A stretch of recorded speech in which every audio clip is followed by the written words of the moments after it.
Hi everyone. I invite you to listen to Red-Headed League by Arthur Conan Doyle. Enjoy. I had called upon my friend, Mr. Sherlock Holmes, one day in the autumn of last year and found him in deep conversation with a very stout, florid-faced, elderly gentleman with fiery red hair. With an apology for my intrusion, I was about to withdraw when Holmes pulled me abruptly into the room and closed the door behind me. "You could not possibly have come at a better time, my dear Watson," he said cordially. "I was afraid that you were engaged." "So I am." "Very much so. Then I can wait in the next room." "Not at all. This gentleman, Mr. Wilson, has been my partner and helper in many of my most successful cases, and I have no doubt that he will be of the utmost use to me in yours also." The stout gentleman half rose from his chair and gave a bob of greeting, with a quick little questioning glance from his small, fat, encircled eyes. "Try the settee," said Holmes, relapsing into his armchair and putting his fingertips together, as was his custom when in judicial moods. "I know, my dear Watson, that you share my love of all that is bizarre and outside the conventions and humdrum routine of everyday life. You have shown your relish for it by the enthusiasm which has prompted you to chronicle, and, if you will excuse my saying so, somewhat to embellish so many of my own little adventures. Your cases have indeed been of the greatest interest to me," I observed. "You will remember that I remarked the other day, just before we went into the very simple problem presented by Miss Mary Sutherland, that for strange effects and extraordinary combinations we must go to life itself, which is always far more daring than any effort of the imagination. A proposition which I took the liberty of doubting." "You did, doctor, but none the less you must come round to my view, for otherwise I shall keep on piling fact upon fact on you until your reason breaks down under them and acknowledges me to be right. Now, Mr. Jabez Wilson here has been good enough to call upon me this morning, and to begin a narrative which promises to be one of the most singular which I have listened to for some time. You have heard me remark that the strangest and most unique things are very often connected not with the larger but with the smaller crimes, and occasionally, indeed, where there is room for doubt whether any positive crime has been committed. As far as I have heard, it is impossible for me to say whether the present case is an instance of crime or not, but the course of events is certainly among the most singular that I have ever listened to. Perhaps, Mr. Wilson, you would have the great kindness to recommence your narrative. I ask you not merely because my friend Dr. Watson has not heard the opening part, but also because the peculiar nature of the story makes me anxious to have every possible detail from your lips. As a rule, when I have heard some slight indication of the course of events, I am able to guide myself by the thousands of other similar cases which occur to my memory. In the present instance, I am forced to admit that the facts are, to the best of my belief, unique." The portly client puffed out his chest with an appearance of some little pride and pulled a dirty and wrinkled newspaper from the inside pocket of his greatcoat. As he glanced down the advertisement column, with his head thrust forward and the paper flattened out upon his knee, I took a good look at the man and endeavored, after the fashion of my companion, to read the indications which might be presented by his dress or appearance. I did not gain very much, however, by my inspection. Our visitor bore every mark of being an average commonplace British tradesman, obese, pompous, and slow. He wore rather baggy gray shepherd's check trousers, a not over-clean black frock coat, unbuttoned in the front, and a drab waistcoat with a heavy brassy Albert chain, and a square pierced bit of metal dangling down as an ornament. A frayed top hat and a faded brown overcoat with a wrinkled velvet collar lay upon a chair beside him. Altogether, look as I would, there was nothing remarkable about the man save his blazing red head, and the expression of extreme chagrin and discontent upon his features. Sherlock Holmes's quick eye took in my occupation, and he shook his head with a smile as he noticed my questioning glances. Beyond the obvious facts that he has at some time done manual labor, that he takes snuff, that he is a Freemason, that he has been in China, and that he has done a considerable amount of writing lately, I can deduce nothing else. Mr. Jabez Wilson started up in his chair, with his forefinger upon the paper, but his eyes upon my companion. "How, in the name of good fortune, did you know all that, Mr. Holmes?" he asked. How did you know, for example, that I did manual labor? It's as true as gospel, for I began as a ship's carpenter. Your hands, my dear sir. Your right hand is quite a size larger than your left.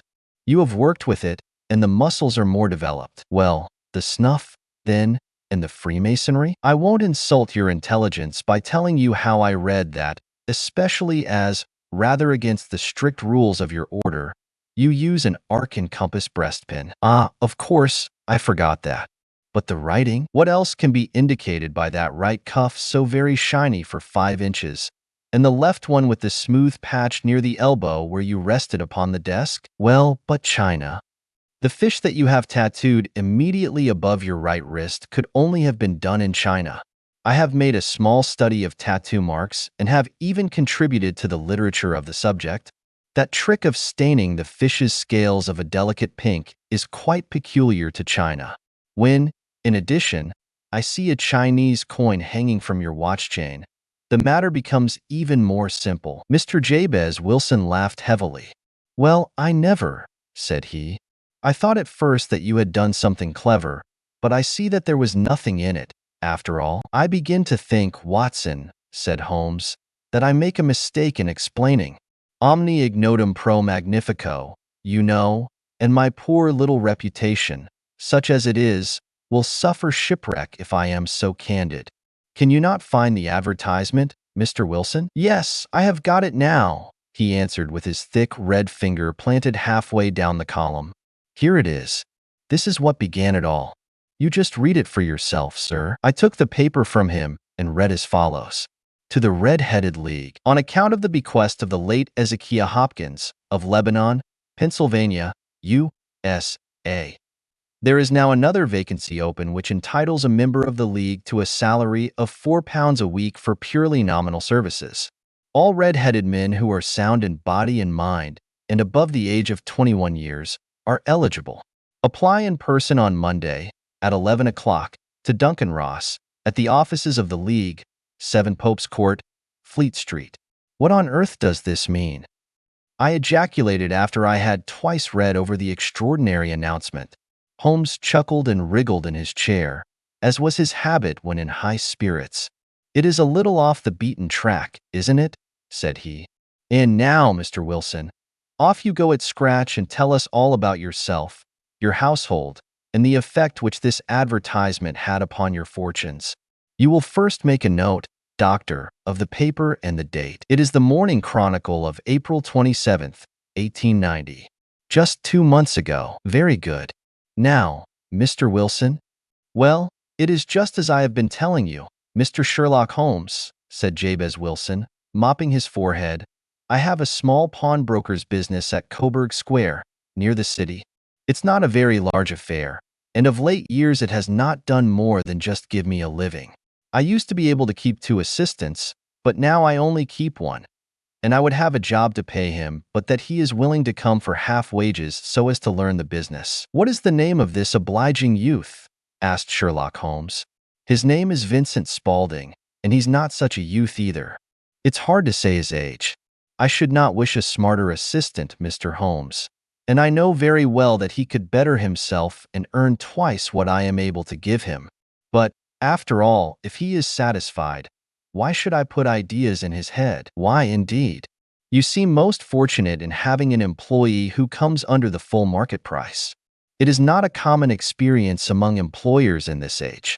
I don't know that your assistant is not as remarkable as your advertisement. Oh, he has his faults too, said Mr. Wilson. Never was such a fellow for photography, snapping away with a camera when he ought to be improving his mind, and then diving down into the cellar like a rabbit into its hole to develop his pictures. That is his main fault, but on the whole he's a good worker. There's no vice in him. He is still with you, I presume? Yes, sir. He and a girl of 14, who does a bit of simple cooking and keeps the place clean. That's all I have in the house, for I am a widower and never had any family. We live very quietly, sir, the 3 of us, and we keep a roof over our heads and pay our debts, if we do nothing more. The first thing that put us out was that advertisement. Spaulding. He came down into the office just this day 8 weeks, with this very paper in his hand, and he says, "I wish to the Lord, Mr. Wilson, that I was a red-headed man." "Why that?" I asks. "Why," says he, "here's another vacancy on the League of the Red-Headed Men. It's worth quite a little fortune to any man who gets it, and I understand that there are more vacancies than there are men, so that the trustees are at their wits' end what to do with the money. If my hair would only change color, here's a nice little crib all ready for me to step into." "Why, what is it then?" I asked. "You see, Mr. Holmes, I am a very stay-at-home man, and as my business came to me instead of my having to go to it, I was often weeks on end without putting my foot over the doormat. In that way, I didn't know much of what was going on outside, and I was always glad of a bit of news." "Have you never heard of the League of the Red-Headed Men?" he asked with his eyes open. "Never. Why, I wonder at that, for you are eligible yourself for one of the vacancies. And what are they worth?" I asked. "Oh, merely a couple of hundred a year, but the work is slight, and it need not interfere very much with one's other occupations." Well, you can easily think that that made me prick up my ears, for the business has not been over good for some years, and an extra couple of hundred would have been very handy. "Tell me all about it," said I.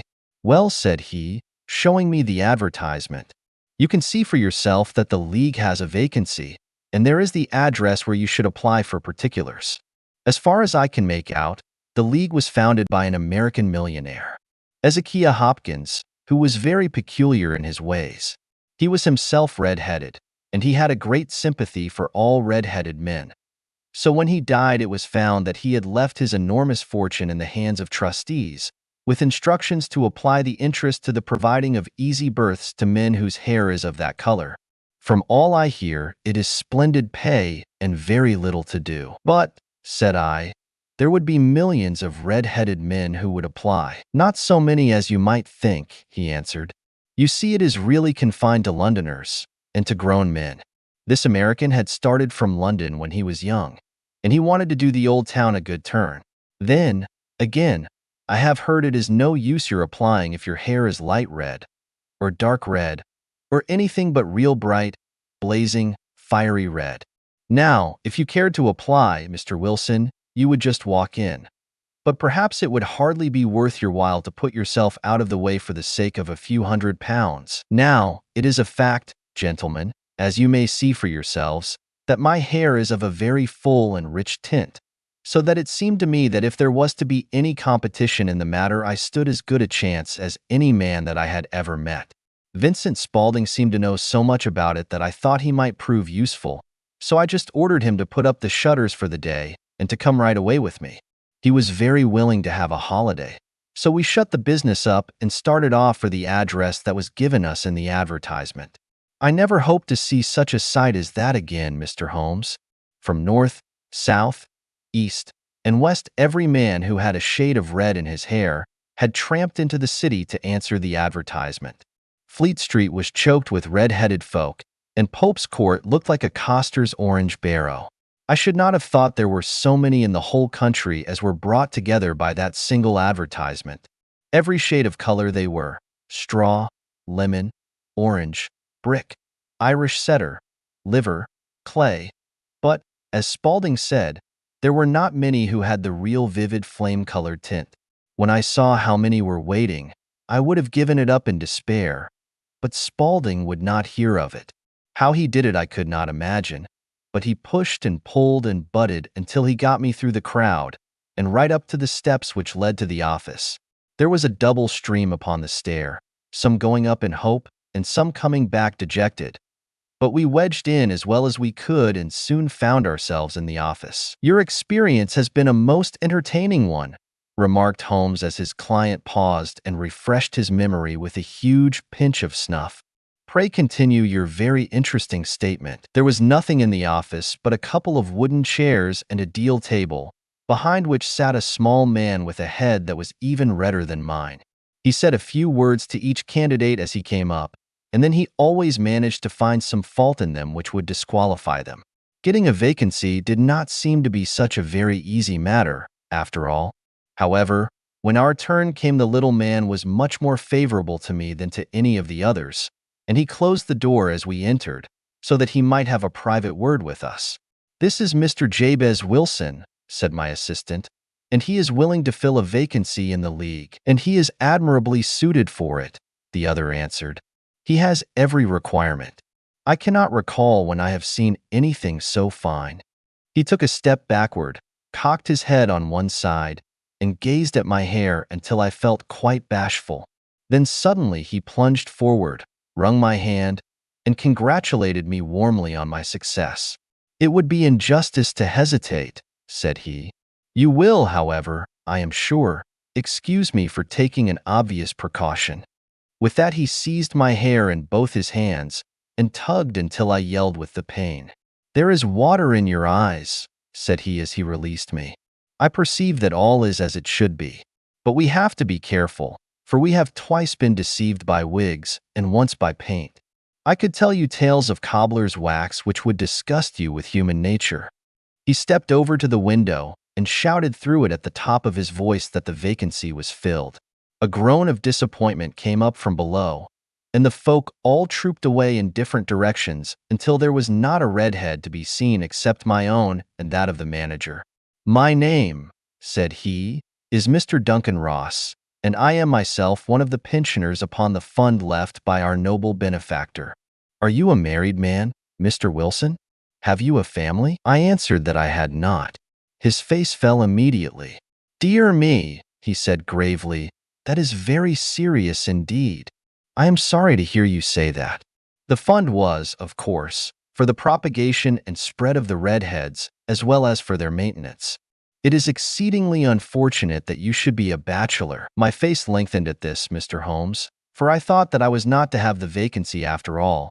But after thinking it over for a few minutes, he said that it would be all right. "In the case of another," said he, "the objection might be fatal, but we must stretch a point in favor of a man with such a head of hair as yours. When shall you be able to enter upon your new duties?" "Well, it is a little awkward, for I have a business already," said I.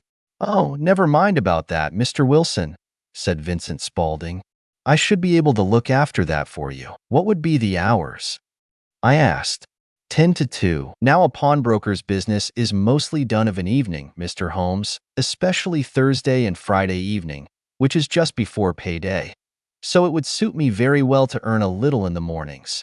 Besides, I knew that my assistant was a good man, and that he would see to anything that turned up. "That would suit me very well," said I. "And the pay is £4 a week, and the work is purely nominal." "What do you call purely nominal?" "Well, you have to be in the office, or at least in the building, the whole time. If you leave, you forfeit your whole position forever. The will is very clear upon that point. You don't comply with the conditions if you budge from the office during that time. It's only 4 hours a day, and I should not think of leaving," said I. "No excuse will avail," said Mr. Duncan Ross. "Neither sickness nor business nor anything else. There you must stay, or you lose your billet. And the work is to copy out the Encyclopedia Britannica. There is the first volume of it in that press. You must find your own ink, pens, and blotting paper, but we provide this table and chair. Will you be ready tomorrow?" "Certainly," I answered. "Then goodbye, Mr. Jabez Wilson, and let me congratulate you once more on the important position which you have been fortunate enough to gain." He bowed me out of the room, and I went home with my assistant, hardly knowing what to say or do. I was so pleased at my own good fortune. Well, I thought over the matter all day, and by evening I was in low spirits again, for I had quite persuaded myself that the whole affair must be some great hoax or fraud, though what its object might be I could not imagine. It seemed altogether past belief that anyone could make such a will, or that they would pay such a sum for doing anything so simple as copying out the Encyclopedia Britannica. Vincent Spaulding did what he could to cheer me up, but by bedtime I had reasoned myself out of the whole thing. However, in the morning I determined to have a look at it anyhow, so I bought a penny bottle of ink, and with a quill pen and 7 sheets of foolscap paper, I started off for Pope's Court. Well, to my surprise and delight, everything was as right as possible. The table was set out ready for me, and Mr. Duncan Ross was there to see that I got fairly to work. He started me off upon the letter A, and then he left me, but he would drop in from time to time to see that all was right with me. At 2 o'clock, he bade me good day, complimented me upon the amount that I had written, and locked the door of the office after me. This went on day after day, Mr. Holmes, and on Saturday, the manager came in and planked down 4 golden sovereigns for my week's work. It was the same next week, and the same the week after. Every morning I was there at 10, and every afternoon I left at 2. By degrees, Mr. Duncan Ross took to coming in only once of a morning, and then, after a time, he did not come in at all.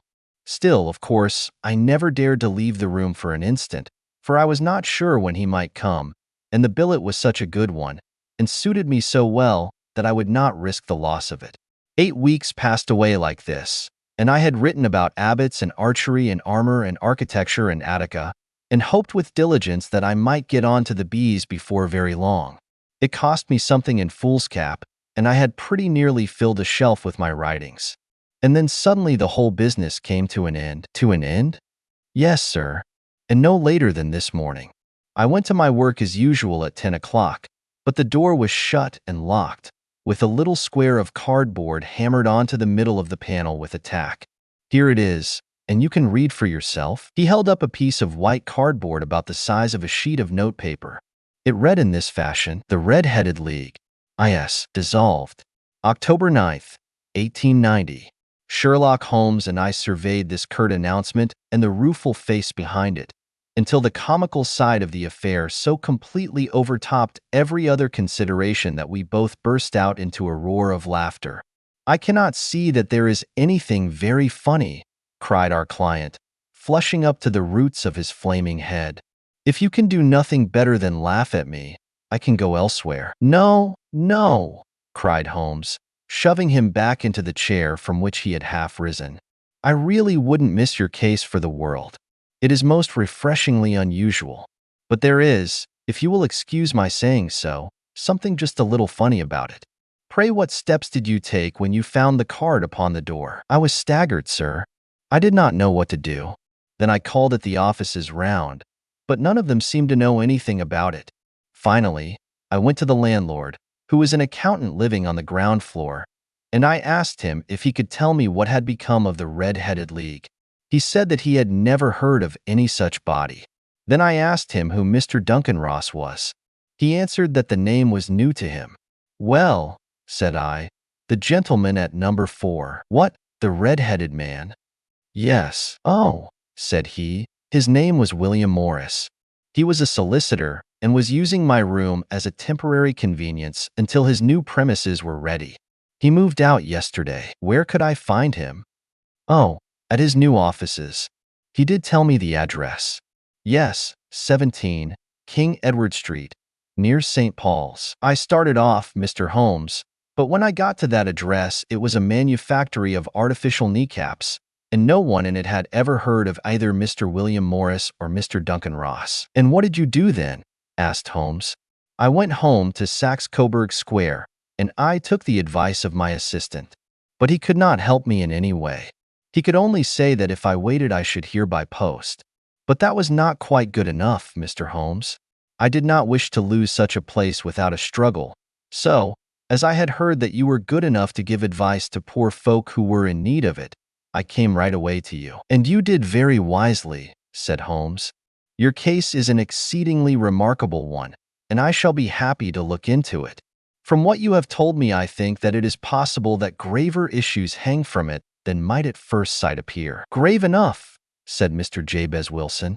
"Why, I have lost £4 a week." "As far as you are personally concerned," remarked Holmes, "I do not see that you have any grievance against this extraordinary league.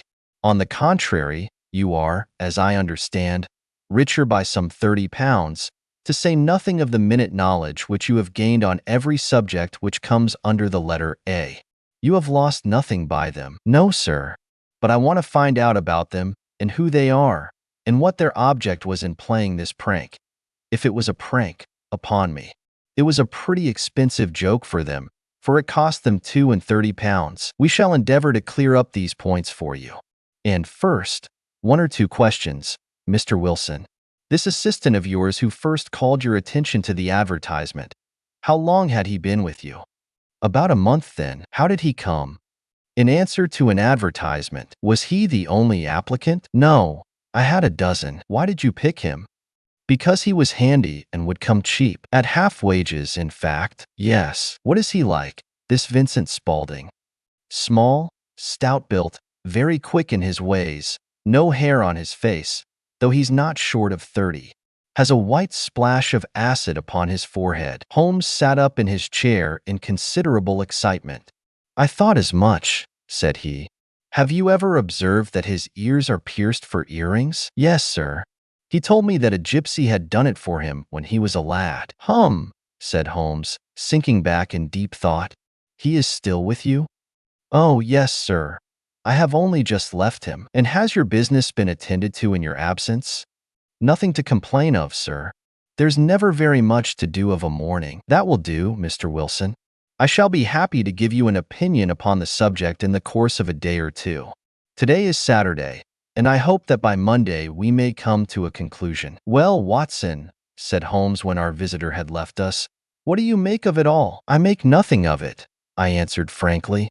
It is a most mysterious business. As a rule, said Holmes, the more bizarre a thing is, the less mysterious it proves to be.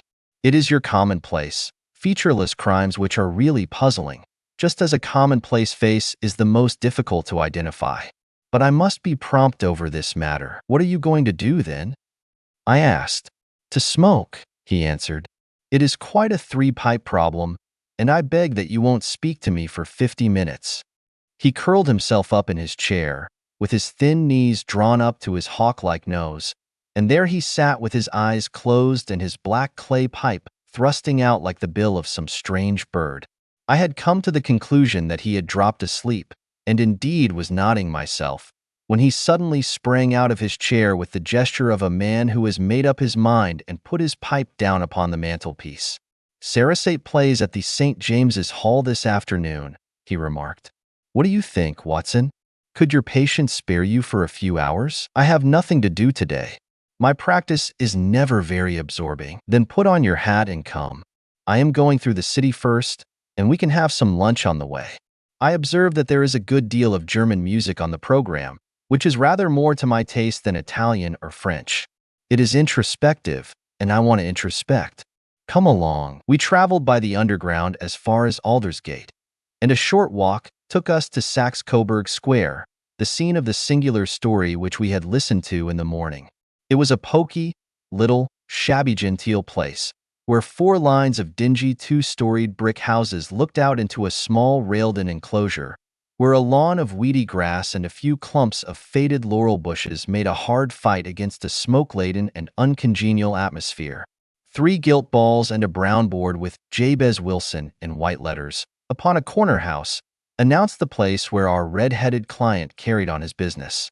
Sherlock Holmes stopped in front of it with his head on one side and looked it all over, with his eyes shining brightly between puckered lids. Then he walked slowly up the street and then down again to the corner, still looking keenly at the houses. Finally, he returned to the pawnbroker's, and, having thumped vigorously upon the pavement with his stick 2 or 3 times, he went up to the door and knocked. It was instantly opened by a bright-looking, clean-shaven young fellow who asked him to step in. "Thank you," said Holmes. "I only wish to ask you how you would go from here to the Strand." "Third right, fourth left," answered the assistant promptly, closing the door. "Smart fellow that," observed Holmes as we walked away. "He is, in my judgment, the 4th smartest man in London, and for daring I am not sure that he has not a claim to be 3rd. I have known something of him before." "Evidently," said I, "Mr. Wilson's assistant counts for a good deal in this mystery of the Red-Headed League. I am sure that you inquired your way merely in order that you might see him." "Not him." "What then?" "The knees of his trousers." "And what did you see?" "What I expected to see." "Why did you beat the pavement?" "My dear doctor, this is a time for observation, not for talk. We are spies in an enemy's country. We know something of Saxe-Coburg Square. Let us now explore the parts which lie behind it." The road in which we found ourselves as we turned round the corner from the retired Saxe-Coburg Square presented as great a contrast to it as the front of a picture does to the back. It was one of the main arteries which conveyed the traffic of the city to the north and west. The roadway was blocked with the immense stream of commerce flowing in a double tide inward and outward, while the footpaths were black with the hurrying swarm of pedestrians. It was difficult to realize as we looked at the line of fine shops and stately business premises that they really abutted on the other side upon the faded and stagnant square which we had just quitted. "Let me see," said Holmes, standing at the corner and glancing along the line. "I should like just to remember the order of the houses here. It is a hobby of mine to have an exact knowledge of London. There is Mortimer's, the tobacconist, the little newspaper shop, the Coburg branch of the City and Suburban Bank, the vegetarian restaurant, and McFarland's carriage building depot. That carries us right on to the other block. And now, Doctor, we've done our work, so it's time we had some play. A sandwich and a cup of coffee, and then off to Violin Land, where all is sweetness and delicacy and harmony, and there are no red-headed clients to vex us with their conundrums." My friend was an enthusiastic musician, being himself not only a very capable performer but a composer of no ordinary merit. All the afternoon he sat in the stalls wrapped in the most perfect happiness, gently waving his long, thin fingers in time to the music, while his gently smiling face and his languid, dreamy eyes were as unlike those of Holmes, the sleuth-hound, Holmes the relentless, keen-witted, ready-handed criminal agent, as it was possible to conceive. In his singular character the dual nature alternately asserted itself, and his extreme exactness and astuteness represented, as I have often thought, the reaction against the poetic and contemplative mood which occasionally predominated in him. The swing of his nature took him from extreme languor to devouring energy, and, as I knew well, he was never so truly formidable as when, for days on end, he had been lounging in his armchair amid his improvisations and his black-letter editions. Then it was that the lust of the chase would suddenly come upon him, and that his brilliant reasoning power would rise to the level of intuition, until those who were unacquainted with his methods would look askance at him as on a man whose knowledge was not that of other mortals. When I saw him that afternoon so enwrapped in the music at St. James's Hall, I felt that an evil time might be coming upon those whom he had set himself to hunt down. "You want to go home, no doubt, Doctor," he remarked as we emerged. "Yes, it would be as well, and I have some business to do which will take some hours. This business at Coburg Square is serious." "Why serious?" "A considerable crime is in contemplation. I have every reason to believe that we shall be in time to stop it, but today being Saturday rather complicates matters. I shall want your help tonight." "At what time?" 10 will be early enough. I shall be at Baker Street at 10. "Very well.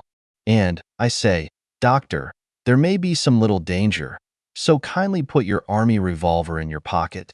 He waved his hand, turned on his heel, and disappeared in an instant among the crowd. I trust that I am not more dense than my neighbors, but I was always oppressed with a sense of my own stupidity in my dealings with Sherlock Holmes. Here I had heard what he had heard, I had seen what he had seen, and yet from his words it was evident that he saw clearly not only what had happened, but what was about to happen, while to me the whole business was still confused and grotesque. As I drove home to my house in Kensington, I thought over it all, from the extraordinary story of the red-headed copier of the encyclopedia down to the visit to Saxe-Coburg Square, and the ominous words with which he had parted from me. What was this nocturnal expedition, and why should I go armed? Where were we going, and what are we to do? I had the hint from Holmes that this smooth-faced pawnbroker's assistant was a formidable man, a man who might play a deep game. I tried to puzzle it out, but gave it up in despair and set the matter aside until night should bring an explanation. It was 9:15 when I started from home and made my way across the park, and so through Oxford Street to Baker Street. 2 hansoms were standing at the door, and as I entered the passage, I heard the sound of voices from above. On entering his room, I found Holmes in animated conversation with 2 men, one of whom I recognized as Peter Jones, the official police agent, while the other was a long, thin, sad-faced man, with a very shiny hat and oppressively respectable frock coat. "Huh, our party is complete," said Holmes, buttoning up his pea jacket and taking his heavy hunting crop from the rack. "Watson, I think you know Mr. Jones of Scotland Yard? Let me introduce you to Mr. Merriweather, who is to be our companion in tonight's adventure." "We're hunting in couples again, Doctor, you see," said Jones in his consequential way. "Our friend here is a wonderful man for starting a chase. All he wants is an old dog to help him to do the running down." "I hope a wild goose may not prove to be the end of our chase," observed Mr. Merriweather gloomily. "You may place considerable confidence in Mr. Holmes, sir," said the police agent loftily. "He has his own little methods, which are, if he won't mind my saying so, just a little too theoretical and fantastic, but he has the makings of a detective in him. It is not too much to say that once or twice, as in that business of the Sholto murder and the Agra treasure, he has been more nearly correct than the official force." "Oh, if you say so, Mr. Jones, it is all right," said the stranger with deference. "Still, I confess that I miss my rubber. It is the first Saturday night for 27 years that I have not had my rubber." "I think you will find," said Sherlock Holmes, "that you will play for a higher stake tonight than you have ever done yet, and that the play will be more exciting. For you, Mr. Merriweather, the stake will be some £30,000, and for you, Jones, it will be the man upon whom you wish to lay your hands. John Clay, the murderer, thief, smasher, and forger. He's a young man, Mr. Merriweather, but he is at the head of his profession, and I would rather have my bracelets on him than on any criminal in London. He's a remarkable man, is young John Clay. His grandfather was a royal duke, and he himself has been to Eton and Oxford. His brain is as cunning as his fingers, and though we meet signs of him at every turn, we never know where to find the man himself. He'll crack a crib in Scotland one week and be raising money to build an orphanage in Cornwall the next. I've been on his track for years and have never set eyes on him yet. I hope that I may have the pleasure of introducing you tonight. I've had one or two little turns also with Mr. John Clay, and I agree with you that he is at the head of his profession. It is past 10, however, and quite time that we started. If you two will take the first hansom, Watson and I will follow in the second." Sherlock Holmes was not very communicative during the long drive and lay back in the cab, humming the tunes which he had heard in the afternoon. We rattled through an endless labyrinth of gaslit streets until we emerged into Farrington Street. "We are close there now," my friend remarked. "This fellow Merriweather is a bank director and personally interested in the matter. I thought it as well to have Jones with us also. He is not a bad fellow, though an absolute imbecile in his profession. He has one positive virtue. He is as brave as a bulldog and as tenacious as a lobster if he gets his claws upon anyone. Here we are, and they are waiting for us." We had reached the same crowded thoroughfare in which we had found ourselves in the morning. Our cabs were dismissed, and following the guidance of Mr. Merriweather, we passed down a narrow passage and through a side door, which he opened for us. Within there was a small corridor, which ended in a very massive iron gate. This also was opened, and led down a flight of winding stone steps, which terminated at another formidable gate. Mr. Merriweather stopped to light a lantern, and then conducted us down a dark, earth-smelling passage, and so, after opening a third door, into a huge vault or cellar, which was piled all round with crates and massive boxes. "You are not very vulnerable from above," Holmes remarked as he held up the lantern and gazed about him. "Nor from below," said Mr. Merriweather, striking his stick upon the flags which lined the floor. "Why, dear me, it sounds quite hollow," he remarked, looking up in surprise. "I must really ask you to be a little more quiet," said Holmes severely. "You have already imperiled the whole success of our expedition. Might I beg that you would have the goodness to sit down upon one of those boxes and not to interfere?" The solemn Mr. Merriweather perched himself upon a crate, with a very injured expression upon his face, while Holmes fell upon his knees upon the floor and, with the lantern and a magnifying lens, began to examine minutely the cracks between the stones. A few seconds sufficed to satisfy him, for he sprang to his feet again and put his glass in his pocket. "We have at least an hour before us," he remarked, for they can hardly take any steps until the good pawnbroker is safely in bed. Then they will not lose a minute, for the sooner they do their work, the longer time they will have for their escape. We are at present, Doctor, as no doubt you have divined, in the cellar of the city branch of one of the principal London banks. Mr. Merriweather is the chairman of directors, and he will explain to you that there are reasons why the more daring criminals of London should take a considerable interest in this cellar at present. "It is our French gold," whispered the director. "We have had several warnings that an attempt might be made upon it." "Your French gold?" "Yes. We had occasion some months ago to strengthen our resources and borrowed for that purpose 30,000 Napoleons from the Bank of France. It has become known that we have never had occasion to unpack the money, and that it is still lying in our cellar. The crate upon which I sit contains 2,000 Napoleons packed between layers of lead foil. Our reserve of bullion is much larger at present than is usually kept in a single branch office, and the directors have had misgivings upon the subject, which were very well justified," observed Holmes. "And now it is time that we arranged our little plans. I expect that within an hour matters will come to a head. In the meantime, Mr. Merriweather, we must put the screen over that dark lantern and sit in the dark?" "I am afraid so. I had brought a pack of cards in my pocket, and I thought that, as we were a party carry, you might have your rubber after all. But I see that the enemy's preparations have gone so far that we cannot risk the presence of a light. And, first of all, we must choose our positions. These are daring men, and though we shall take them at a disadvantage, they may do us some harm unless we are careful. I shall stand behind this crate, and do you conceal yourselves behind those. Then, when I flash a light upon them, close and swiftly. If they fire, Watson, have no compunction about shooting them down." I placed my revolver, cocked, upon the top of the wooden case behind which I crouched. Holmes shot the slide across the front of his lantern and left us in pitch darkness, such an absolute darkness as I have never before experienced. The smell of hot metal remained to assure us that the light was still there, ready to flash out at a moment's notice.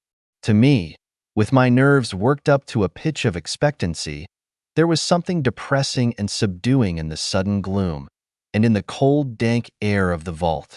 "They have but one retreat," whispered Holmes. "That is back through the house into Saxe Coburg Square. I hope that you have done what I asked you, Jones. I have an inspector and 2 officers waiting at the front door. Then we have stopped all the holes. And now we must be silent and wait." What a time it seemed! From comparing notes afterwards, it was but an hour and a quarter. Yet it appeared to me that the night must have almost gone, and the dawn be breaking above us. My limbs were weary and stiff, for I feared to change my position. Yet my nerves were worked up to the highest pitch of tension, and my hearing was so acute that I could not only hear the gentle breathing of my companions, but I could distinguish the deeper, heavier in-breath of the bulky Jones from the thin, sighing note of the bank director. From my position, I could look over the case in the direction of the floor. Suddenly my eyes caught the glint of a light. At first it was but a lurid spark upon the stone pavement. Then it lengthened out until it became a yellow line, and then, without any warning or sound, a gash seemed to open and a hand appeared. A white, almost womanly hand, which felt about in the center of the little area of light. For a minute or more the hand, with its writhing fingers, protruded out of the floor.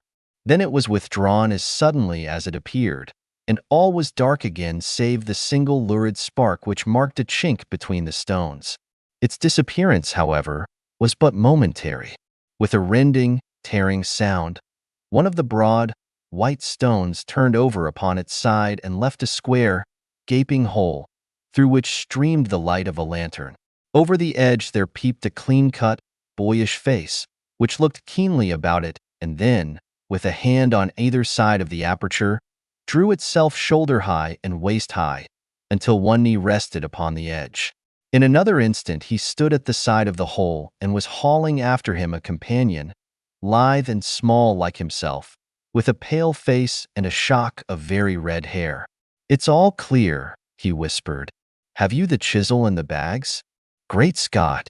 "Jump, Archie, jump, and I'll swing for it." Sherlock Holmes had sprung out and seized the intruder by the collar. The other dived down the hole, and I heard the sound of rending cloth as Jones clutched at his skirts. The light flashed upon the barrel of a revolver, but Holmes's hunting crop came down on the man's wrist, and the pistol clinked upon the stone floor. "It's no use, John Clay," said Holmes blandly. "You have no chance at all." "So I see," the other answered with the utmost coolness. "I fancy that my pal is all right, though I see you have got his coattails." "There are 3 men waiting for him at the door," said Holmes. "Oh, indeed. You seem to have done the thing very completely. I must compliment you." "And I you," Holmes answered. "Your red-headed idea was very new and effective." "You'll see your pal again presently," said Jones. "He's quicker at climbing down holes than I am. Just hold out while I fix the derbies." "I beg that you will not touch me with your filthy hands," remarked our prisoner as the handcuffs clattered upon his wrists. "You may not be aware that I have royal blood in my veins. Have the goodness, also, when you address me, always to say 'sir' and 'please.'" "All right," said Jones with a stare and a snigger. "Well, would you please, sir, march upstairs, where we can get a cab to carry your highness to the police station?" "That is better," said John Clay serenely. He made a sweeping bow to the 3 of us and walked quietly off in the custody of the detective. "Really, Mr. Holmes," said Mr. Merriweather as we followed them from the cellar, "I do not know how the bank can thank you or repay you. There is no doubt that you have detected and defeated in the most complete manner one of the most determined attempts at bank robbery that have ever come within my experience." "I have had 1 or 2 little scores of my own to settle with Mr. John Clay," said Holmes. "I have been at some small expense over this matter, which I shall expect the bank to refund. But beyond that I am amply repaid by having had an experience which is in many ways unique, and by hearing the very remarkable narrative of the Red-Headed League. You see, Watson," he explained in the early hours of the morning as we sat over a glass of whiskey and soda in Baker Street, "it was perfectly obvious from the first that the only possible object of this rather fantastic business of the advertisement of the League and the copying of the encyclopedia must be to get this not overbright pawnbroker out of the way for a number of hours every day. It was a curious way of managing it, but really, it would be difficult to suggest a better. The method was no doubt suggested to Clay's ingenious mind by the color of his accomplice's hair. The £4 a week was a lure which must draw him, and what was it to them, who were playing for thousands? They put in the advertisement, one rogue has the temporary office, the other rogue incites the man to apply for it, and together they managed to secure his absence every morning in the week. From the time that I heard of the assistant having come for half wages, it was obvious to me that he had some strong motive for securing the situation. But how could you guess what the motive was? Had there been women in the house, I should have suspected a mere vulgar intrigue. That, however, was out of the question. The man's business was a small one, and there was nothing in his house which could account for such elaborate preparations and such an expenditure as they were at. It must, then, be something out of the house. What could it be? I thought of the assistant's fondness for photography and his trick of vanishing into the cellar. The cellar. There was the end of this tangled clue. Then I made inquiries as to this mysterious assistant and found that I had to deal with one of the coolest and most daring criminals in London. He was doing something in the cellar, something which took many hours a day for months on end. What could it be? Once more, I could think of nothing save that he was running a tunnel to some other building. So far I had got when we went to visit the scene of action. I surprised you by beating upon the pavement with my stick. I was ascertaining whether the cellar stretched out in front or behind. It was not in front. Then I rang the bell, and as I hoped, the assistant answered it. We have had some skirmishes, but we had never set eyes upon each other before. I hardly looked at his face. His knees were what I wished to see. You must yourself have remarked how worn, wrinkled, and stained they were. They spoke of those hours of burrowing. The only remaining point was what they were burrowing for. I walked round the corner, saw the City and Suburban Bank abutted on our friend's premises, and felt that I had solved my problem. When you drove home after the concert, I called upon Scotland Yard and upon the chairman of the bank directors, with the result that you have seen. And how could you tell that they would make their attempt tonight? I asked. Well, when they closed their league offices, that was a sign that they cared no longer about Mr. Jabez Wilson's presence. In other words, that they had completed their tunnel. But it was essential that they should use it soon, as it might be discovered, or the bullion might be removed. Saturday would suit them better than any other day, as it would give them 2 days for their escape. For all these reasons, I expected them to come tonight. You reasoned it out beautifully, I exclaimed in unfeigned admiration. It is so long a chain, and yet every link rings true. It saved me from ennui, he answered, yawning. Alas, I already feel it closing in upon me. My life is spent in one long effort to escape from the commonplaces of existence. These little problems help me to do so. And you are a benefactor of the race, said I. He shrugged his shoulders. Well, perhaps after all, it is of some little use, he remarked. Man is nothing, the work is everything, as Gustave Flaubert wrote to George Sand. The end. Thank you for staying with us until the end of the story. If you'd like to receive updates on our stories, we invite you to subscribe to the channel and give it a like so we can continue sharing more stories and books. See you soon.